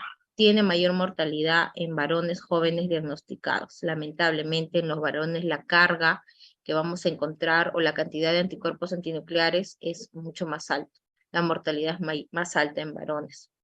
En cuanto a la etiología, pues es genético, hablando hoy del complejo mayor de histocompatibilidad de R2, de R3, hay una asociación familiar directa y hay deficiencias en el complemento. En cuanto al ambiente, hay un fallo de la autotolerancia de los linfocitos, la actividad del interferón tipo 1, del BAF y del TRR, ¿no? Y los telómeros. Entonces estamos hablando que el lupus, si bien es cierto, existe una susceptibilidad genética, pero también existen factores externos, medioambientales, que pueden determinar la presencia o la aparición de esta patología, ¿no? En la cual lo que va a predominar es un daño persistente, ¿no? A las células con producción de anticuerpos IgG. Las características que nosotros vamos a encontrar son estas, ¿no? La asociación, miren cuál es el daño multiorgánico que genera esta enfermedad. Vemos que la afectación es renal, afectación del sistema sanguíneo, afectación y correlación del lupus con otras patologías autoinmunes, ¿no? Como el síndrome antifosfolipídico, que hay una asociación directa o un overlap o sobreposición de lupus con síndrome antifosfolipídico. Tenemos la esclerosis sistémica, con todas las características que va a producir, ¿no? Afectación pulmonar, renal, ¿no? Síndrome de Sjögren, tenemos la miositis autoinmune, que es una enfermedad bastante penosa, ¿no? Las personas con estas características tienen su carita roja, las manos también, cuando les observa sus manitos son rígidas, duras, sufren mucho estos pacientes, ¿no? Y la artritis reumatoide también. Con respecto a los mecanismos de lesión, tenemos aquí los anticuerpos que van a generar pues la formación de inmunocomplejos con activación del complemento y la hipocomplementemia, que es lo que caracteriza, ¿no? Hay una actividad excesiva del complemento, por lo tanto este va a disminuir. Esta activación o formación de inmunocomplejos va a ocasionar que haya un depósito de ellos a nivel glomerular, ocasionando nefritis, va a haber un depósito en la unión dermatoepidérmica y depósito en los vasos sanguíneos, generando vasculitis. Y ya cuando vemos que existe esta afectación vascular, pues el pronóstico empeora, ¿no? Porque vemos que los vasos sanguíneos se afectan a nivel a nivel del corazón, a nivel pulmonar, a nivel intestinal, ¿no? A nivel cerebral, entonces el pronóstico es más pobre en este caso, más desalentador. Y también el paciente puede cursar con alteración del sistema hematológico y puede haber una pancitopenia, ¿no? Con pérdida de glóbulos blancos, plaquetas, glóbulos rojos. Y manifestaciones neuropsiquiátricas también, porque hay paso de estos autoanticuerpos por la barrera hematoencefálica. Imagínense toda la afectación que hay por una sola enfermedad. En el caso del síndrome antifosfolipídico, va a ocasionar hipercoagulabilidad. Eso es lo que denominan el síndrome antifosfolipídico. Va a haber trombosis venosas y arteriales. En el caso de las mujeres, que es más frecuente este síndrome, va a ocasionar abortos a repetición, isquemia cerebral y tromboembolismo pulmonar. A nivel primario, pues cuando es la presentación de novo, o sea, el primer hallazgo, la primera presentación o el diagnóstico reciente, pues no va a haber asociación al lupus, y el secundario va a estar asociado al lupus, ¿no? Quiere decir que va a haber una sobreposición de lupus con síndrome antifosfolipídico. Dentro de los hallazgos adicionales va a haber una prolongación del tiempo parcial de tromboplacentina activada por el anticoagulante lúpico, ¿no? Entonces, del 30 a 40% de los pacientes con lupus van a tener anticuerpos antifosfolipídicos. Los anticuerpos contra el complejo fosfolipídico glucoproteína B2 también se unen al antígeno cardiolipina. En este caso, podemos ver de que puede darse un falso positivo, ¿no? De este síndrome en el caso de los pacientes que tienen o cursan con sífilis.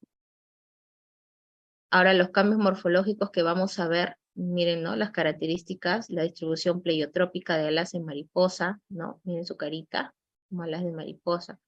Vamos a ver el exantema característico, va a haber eritema del puente de la nariz y las mejillas, puede aparecer en el tronco o extremidades, en la exposición al sol, que va a hacer que se acentúe esta afectación, ¿no? Que se acentúe el eritema. A nivel de los vasos sanguíneos va a haber vasculitis necrosante aguda, necrosis fibrinoide en las paredes vasculares, ¿no? Con la vasculitis que hemos manifestado. Va a haber un engrosamiento fibroso y estrechamiento de la luz. A nivel renal, ¿no? Va a haber afectación bastante importante que va a llevar a la insuficiencia renal, y los pacientes al final terminan pues con sus terapias dialíticas de reemplazo renal. Los patrones de lesión pueden ser muchos, ¿no? De glomerulonefritis, nefritis, glomerulonefritis, mesangio capilar, y con un pronóstico pues malo, ¿no? Que los va a llevar hasta la insuficiencia renal con diálisis. Dentro de los cambios morfológicos y la clínica, pues vamos a encontrar en el pulmón pleuritis, o sea, líquido en el pulmón, derrames pleurales, fibrosis intersticial, hipertensión pulmonar. A nivel de las articulaciones, artralgias, deformidades no vamos a encontrar, y tampoco erosión. A nivel cardiovascular, endocarditis, ¿no? Endocarditis. Y enfermedad arterial coronaria. Tenemos otras situaciones que también es importante que conozcamos. ¿Puede haber un lupus inducido por fármacos? Sí. Tenemos por el uso de hidralazina, pacientes con tuberculosis. Entonces, ¿puede haber un lupus farmacológico? Sí, por estos medicamentos. Entonces, el diagnóstico lo hace el hallazgo de anticuerpos antihistonas, ¿no? Cuando nosotros evaluamos a estos pacientes que tienen estas características. Pero, a diferencia del lupus ya inmunomediado, pues el inmunomediado va a persistir hasta que deteriore y empeore al paciente. Este simplemente desaparece cuando retiramos, suspendemos el fármaco. Ahora, hablando de inmunodeficiencias, pues tenemos acá el sistema inmune que va a brindar protección a los seres y microorganismos, nos va a proteger el sistema inmune, como hemos dicho, ¿sí? De los antígenos del ambiente, en este caso de microorganismos patógenos. Entonces, cuando se produce una falla del sistema inmune, va a haber fallas en la función, o por ausencia de elementos celulares, por ausencia de elementos bioquímicos, o ausencia de elementos moleculares. Es así que se produce la inmunodeficiencia. Y esta puede ser primaria o secundaria. Es primaria cuando hay un defecto intrínseco de uno o más componentes del sistema inmune, o secundaria cuando se presenta con alguien que nació con un sistema inmune intacto. En este caso va a ser el resultado de la influencia de un factor o enfermedad concomitante sobre el sistema inmune. Las inmunodeficiencias primarias, en este caso, van a ser enfermedades congénitas causadas por alteraciones cuantitativas y o funcionales de distintos procesos de la respuesta inmunitaria. Va a haber una predisposición a infecciones, alergia, tendencia a autoinmunidad y enfermedades linfoproliferativas. Entonces, vamos a ver que acá tenemos la agamaglobulinemia, tenemos, esta es una enfermedad muy poco frecuente en nuestro medio, ¿no? La agamaglobulinemia es mucho más frecuente en Estados Unidos o en los países del Mediterráneo, donde podemos encontrar estas enfermedades, ¿no? Entonces, va a representar el 60%, ¿no? De estas inmunodeficiencias, que si bien es cierto, es muy infrecuente en nuestro medio, pero estas enfermedades, cuando se presentan, se diagnostican y se tiene que diagnosticar en la edad pediátrica.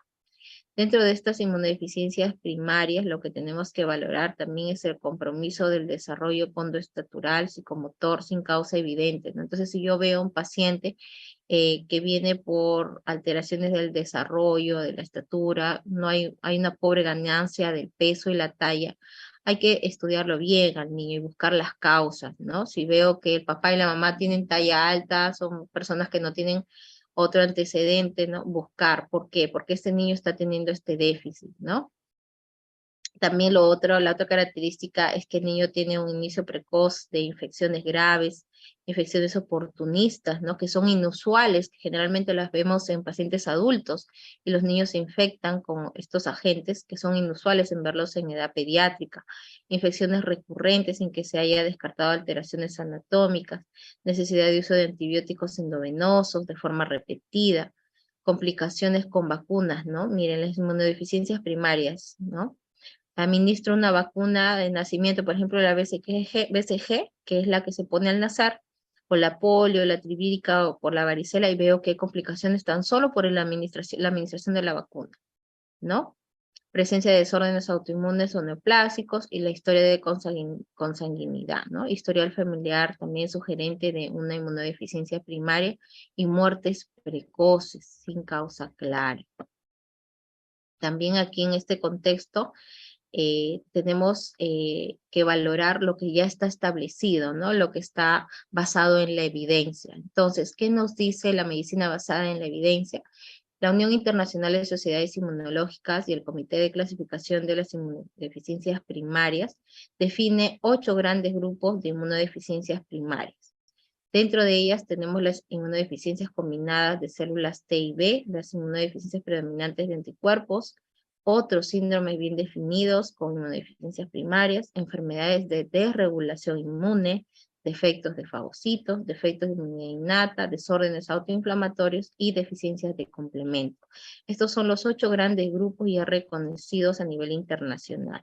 Entonces es importante conocer cada uno de estos grupos, de estas afectaciones que se dan, ¿no? tenemos en este caso la inmunodeficiencia combinada severa. ¿Qué cosa es la inmunodeficiencia combinada severa? ¿No? Es una familia de trastornos que van a provocar inmunodeficiencia. Las infecciones que se provocan generalmente son mortales. Así sea un simple virus que ocasiona un proceso en un menor, ¿no? En este caso de inmunodeficiencia combinada severa, el paciente puede morir, puede ser letal. ¿Por qué ocurre? Porque hay un desorden genético que conlleva una falla virtual o total de las células T en la periferia. Entonces, eso es lo que ocurre, ¿no? Acá estamos viendo la cadena común, ¿no? Del receptor, y las interleucinas, ¿no? Del receptor de las interleucinas, en este caso interleucina 2, principalmente. Vamos a ver que ocurre un reordenamiento defectuoso, ¿no? Entonces, ¿qué es lo que pasa? Es que hay un desorden, acá estamos viendo un desorden genético, ¿no? Por lo tanto, ¿qué es lo que se afecta? Las células T, ¿no? Se afectan las células T y esto va a generar pues que no haya un funcionamiento adecuado, por lo tanto, el paciente fallece, ¿no? Tiene mala expectativa. Vamos a encontrar en estos casos una falla en el metabolismo de las purinas, ¿no? En este caso son dos grupos, falla de la adenosina deaminasa y la falla de la purina de nucleósido fosforilasa. En el primer grupo vamos a encontrar que ocurre un defecto en la división celular, acumulación de desoxiadenosina e inhibición de timidilato sintetasa. En el segundo grupo va a haber una acumulación de inosina e inhibición de timidilato sintetasa. En el caso de la inmunodeficiencia combinada severa, también las características que vamos a encontrar es que se inicia de forma temprana, ¿no? A los 3, 6 meses de vida, el niño puede cursar con infecciones recurrentes, sobre todo a nivel de trato respiratorio, y la presencia de infecciones por gérmenes poco habituales a esta edad, ¿no? Por ejemplo, pneumocitis girovesi, que lo vemos en infecciones en inmunodeprimidos adultos, ¿no? O por cándida, que no es común encontrar en este grupo etario. A nivel gastrointestinal, infecciones por rotavirus, que es lo que vamos a encontrar también eczema. Con respecto al diagnóstico, pues simplemente la sospecha clínica, diarrea, infecciones respiratorias recurrentes, falta de desarrollo pondoestatural. Hay una función alterada de los linfocitos T y B y ausencia de células CD3 positivas, ¿no? ¿Cómo hacemos el diagnóstico? Hay un test que se llama TREX, ¿no? Entonces, antes, inclusive en la etapa prenatal, se puede hacer este test, ¿no? Lamentablemente en nuestro medio nosotros no contamos con este test para valoración. El síndrome de DiGeorge, ¿qué cosa es? Pues es un síndrome que va a ocasionar hipoparatiroidismo, hipocalcemia, hipoplasia o ausencia del timo. Va a tener el paciente defectos cardíacos y dismorfias faciales, ¿no? Entonces, esta enfermedad ocasiona defectos cardíacos bastante severos, ¿no? ¿Por qué? Porque hay una delección del brazo corto 22Q del cromosoma 11, ¿no? Estructuras faciales alteradas, tejido del corazón, tiroides, paratiroides y timo, ¿no? Entonces, miren toda la afectación que vamos a encontrar, ¿no? Nuevamente acá con el síndrome de DiGeorge vemos las anormalidades faciales, va a haber hipoplasia tímica, infecciones frecuentes, malformación de la aorta, hipocalcemia, ¿no? Bastante severa, hay una alteración acá en cuanto a la paratormona, su actividad bastante disminuida, va a haber hipoparatiroidismo. El diagnóstico se hace pues midiendo los niveles de CD3 que van a estar muy bajos, junto al CD4 y proliferación de linfocitos T que va a estar bastante disminuida. El tratamiento, pues, consiste en manejar el trastorno que estamos viendo, ¿no? Ya que existe hipoparatiroidismo y afectación de la paratormona, ¿qué es lo que tenemos que hacer? Pues, corregir esa hipocalcemia. Y en el caso de que hay insuficiencia cardíaca, pues, valoración y mediar si el paciente necesita un tratamiento mayor intensivo, con colocación de prótesis, válvulas o de cirugía si fuera el caso. En el caso de la enfermedad granulomatosa crónica, pues esta enfermedad tiene que ser bien estudiada, bien representada, porque muchas veces consideran que esta enfermedad granulomatosa crónica es igual que tuberculosis, y no es lo mismo, ¿no? Entonces, ¿Qué cosa va a hacer? Los fagocitos pues no van a generar especies reactivas de oxígeno, no se pueden eliminar microorganismos fagocitados, por lo tanto se forman granulomas en diferentes órganos. Justamente por eso, porque no se pueden eliminar los microorganismos que ya han sido fagocitados previamente. Entonces el 70% va a estar ligada al cromosoma X y el 30% es recesiva. Va a haber un defecto de la vía oxidativa y va a haber una alteración acá mediada por los radicales libres, ¿no? Que no van a eliminar de manera adecuada y efectiva los macrófagos intracelulares, de tal manera que estos macrófagos no se pueden eliminar después de que ya han sido fagocitados, ¿no? Tenemos las inmunodeficiencias secundarias, en este caso son secundarias a otras enfermedades, ¿no? Como por ejemplo la desnutrición, es cierto, ¿no? Por eso es que cuando nos dicen, come, aliméntate bien para que estés fuerte, para que refuerce su sistema inmune, varias veces escuchamos eso, ¿no? Y es verdad, existen estas inmunodeficiencias asociadas a desnutrición, alteraciones metabólicas, neoplasias, infecciones, ¿no? Por el HTBL1, HIV, Mycobacterium, hongos, parásitos, inmunodeficiencias por iatrogenia, por el uso de corticosteroides, ¿no? Quimioterapia, radioterapia o por la esplenectomía, ¿no? Cuando a los pacientes se les saca el vaso.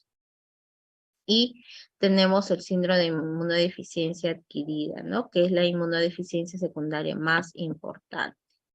Entonces acá estamos viendo que en el contexto de paciente con síndrome de inmunodeficiencia, pues la causa va a ser pues el VIH, ¿no? Es un retrovirus, el material es ARN, este virus va a tener una membrana plasmática y una cápside, ¿no? Entonces acá estamos viendo que para que se produzca de manera efectiva la replicación, tenemos la glucoproteína 120 del VIH que se une a CD4, tenemos la glucoproteína 41 que se une al receptor de la quimiosina. Cada una de las glucoproteínas van a tener una función importante, ¿no?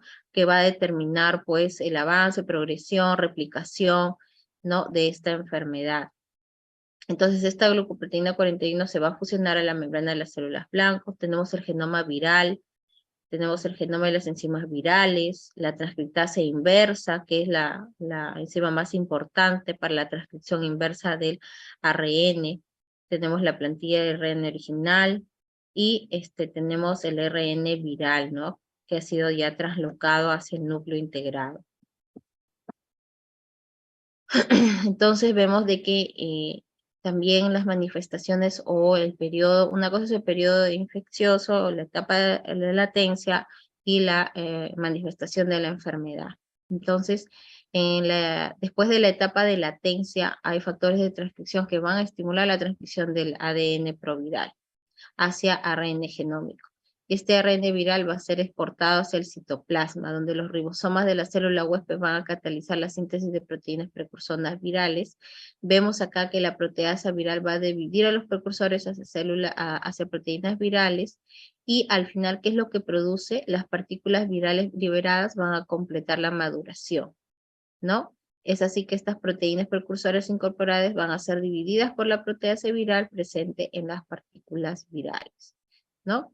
Ya una vez que se ha pasado esta etapa, nosotros acá viendo en línea de tiempo, tenemos la presencia, la fase aguda, ¿no? De exposición, tenemos la intervención libre de síntomas, no hay sintomatología, es el periodo de latencia, que puede demorar mucho tiempo, años, ¿no? Y ya posteriormente la aparición de la sintomatología, aproximadamente en el año 8, ¿no? 9 de la exposición aguda que haya tenido la persona, ¿no? Entonces ya la manifestación, ¿por qué se va a caracterizar? Por fiebre, diarrea, pérdida de peso inexplicable, linfadenopatías o sarcoma de Kaposi. Muy bien, y ya en la parte final, hablando ya de las vacunas, pues es importante, como se había mencionado de manera inicial en la ponencia, que las vacunas cumplen un rol bastante importante a nivel, pues, de la protección del ser humano. Entonces, van a contener partes atenuadas o debilitadas de un antígeno, que es parte del microorganismo, que no enferma a la persona que se le inyecta, pero sí va a ocasionar que nuestro sistema inmune tenga una respuesta, ¿no? Como si estuviera en contacto directo con la enfermedad en su forma aguda, ¿no? Y desarrolle mecanismos de defensa. De esta forma va a generarse anticuerpos para combatirla y tiene protección a futuras infecciones reales, ¿no? Con respecto a la inmunología y a las vacunas, pues la mayoría de vacunas, las vacunas son una tecnología, ¿no? Son una tecnología bastante específica, creada y elaborada, que ha pasado por diferentes fases de estudio y desarrollo y comprobación para evitar efectos adversos. Entonces, la mayoría pues han sido creadas para controlar virus, ¿no? Como estamos ya actualmente usando las tecnologías diversas con respecto a las vacunas. La composición de los complejos inmunizantes va a depender del virus y la bacteria que ataque. Las vacunas más antiguas, como la de la polio y sarampión, utilizan el virus completo, ¿no? Mientras que las más nuevas van a utilizar un componente particular del virus o bacteria con algún adyuvante o sustancia que ayude al antígeno o molécula a producir una buena respuesta inmunológica. Con respecto a su funcionamiento, tenemos acá, ¿no? La inoculación, en este caso las bacterias debilitadas o muertas, que están formando parte de la tecnología que es la vacuna, se van a introducir al paciente por una inyección que puede ser subcutánea, intradérmica, ¿sí? Donde va a ocasionar que los glóbulos blancos se activen, produciendo así anticuerpos que combatan la enfermedad. Si un paciente sufre una enfermedad más adelante, estos anticuerpos van a neutralizar estas células invasoras. Entonces, este es el principio de funcionamiento de las vacunas. Y vemos acá, como se ha visto en el gráfico, que esta vacuna se va a inyectar y su contenido entra en contacto con las células van a estimular la respuesta inmunológica, los linfocitos T van a destruir las células infectadas, los linfocitos B van a crear anticuerpos contra el virus. Es así que se crean células de memoria para combatir futuras infecciones. ¿Sí? En el caso de que nos aboca ahora en el contexto de la pandemia, pues vemos que algunas vacunas van a requerir varias dosis en intervalos determinados de tiempo para generar pues una respuesta adecuada y producirse así anticuerpos necesarios. ¿Sí? Vamos a ver que se desarrollan células de memoria y posteriormente mayor resistencia al antígeno. Entonces es necesario los refuerzos, ¿no? Por eso de que cuando nosotros llevamos a un niño a su control de crecimiento y desarrollo y a la valoración en el sistema de inmunizaciones, se les da su refuerzo cada cierto tiempo y de acuerdo al grupo etario, de acuerdo a cómo está establecido en el sistema de salud peruano, ¿no? Entonces, ¿para qué? Para que ese niño tenga anticuerpos suficientes que lo protejan sobre todo de las formas más graves de estas enfermedades. Muy bien. Ya está.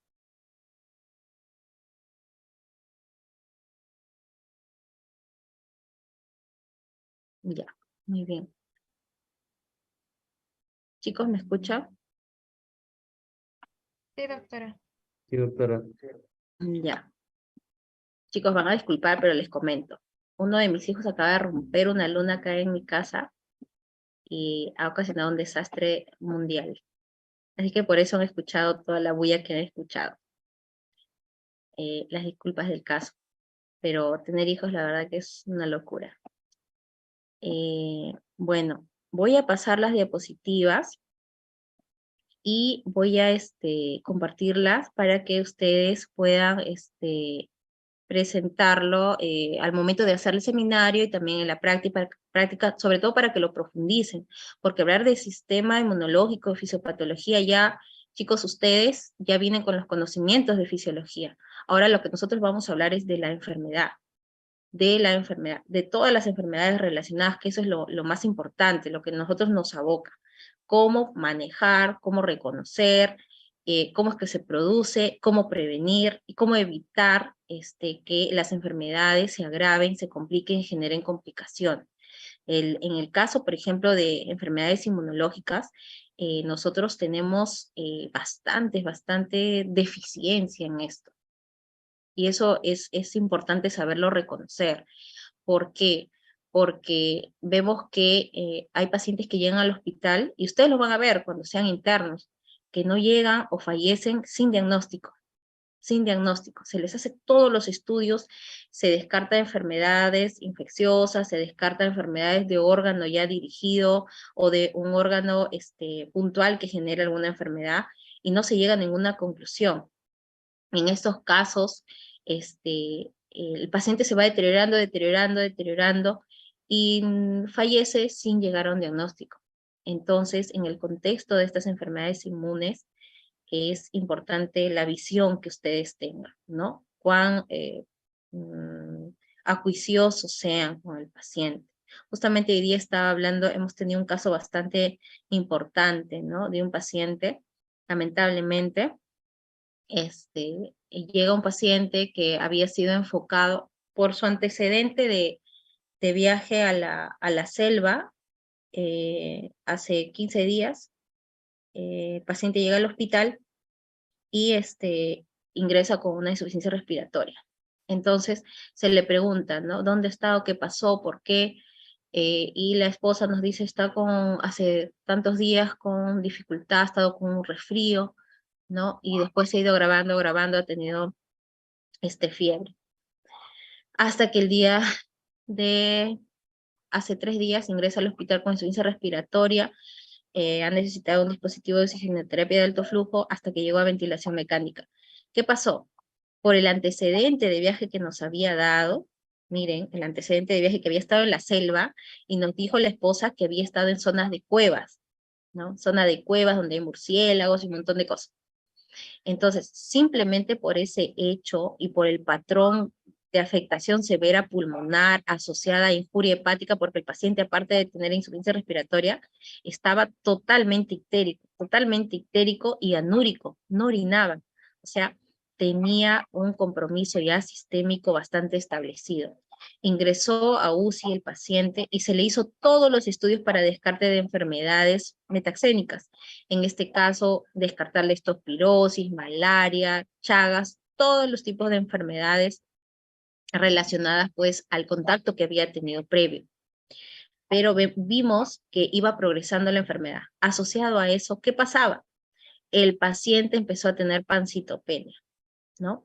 Consumió glóbulos rojos, glóbulos blancos, llegó a plaquetas de 15.000 de plaquetas, así, súbitamente, así, de un momento a otro, 15.000 de plaquetas, glóbulos blancos bajaron hasta 1.200 y la hemoglobina bajó hasta 6, ¿no?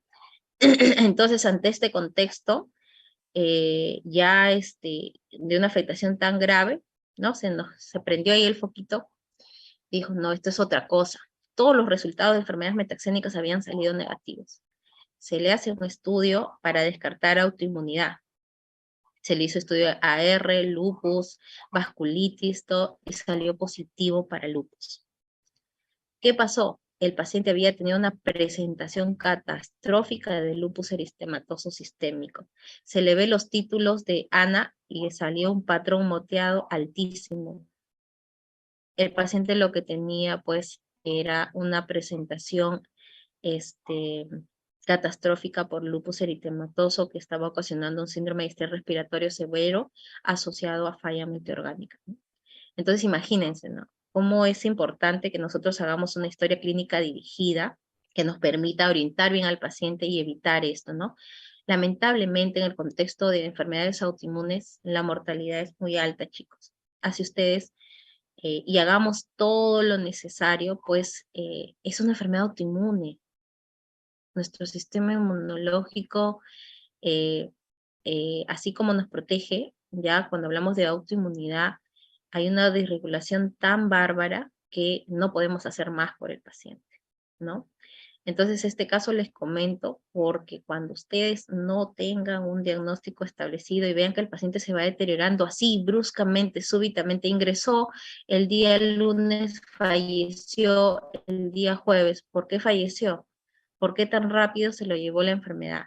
¿no? De un momento a otro, paciente joven, chico, le estoy hablando de paciente joven de 38 años, ¿no? Entonces siempre buscar en estos casos tener en cuenta este contexto de autoinmunidad, que lo podemos encontrar en cualquier patología, ¿no? ¿Sí? Muy bien. Miren, el paciente empezó por una insuficiencia respiratoria, aparentemente una neumonía, un distrés respiratorio, y terminó siendo un lupus, ¿no? Un lupus eritematoso con daño multiorgánico. Muy bien, chicos. Les he dado un enfoque así de manera resumida porque el capítulo es bastante amplio, pero enfóquense mucho en la fisiopatología, ¿ya? En la fisiopatología y revisen la práctica y el seminario ya respectivo con sus docentes al momento de la práctica. Eso sería todo, ¿ya? Voy a pasarle a Alexander las diapositivas y ya nos vemos en la siguiente clase teórica. Está bien, doctora, muchas gracias. Ya, hasta luego.